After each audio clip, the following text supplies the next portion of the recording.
Gullarimni ko'chirib o'tganimdan keyin uyimga ancha moslashdi. Arada vaqt o'tib, boshidanoq boshqacha bir dekorativniy to'ylarga o'tkazib qo'ymoqchi edim, lekin vaqt kelib hech qanaqangi o'zimga yoqqan to'ylar topolmadim. Chet el Koreya va Yaponiya vloglarini ko'rganimda, ularda ham juda ham gullari ko'p bo'lardi, komnatniy rasteniyalari.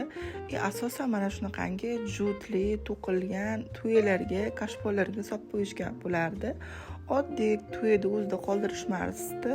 Juda ham xonaga boshqacha ko'rk berardi, boshqacha atmosfera yatarkan. Rostdan ham o'zimga to'g'ri xilidan zakaz qilib, hammasini solib ko'rdim xonalarimga. Qandaydir baribir boshqacha ochildi.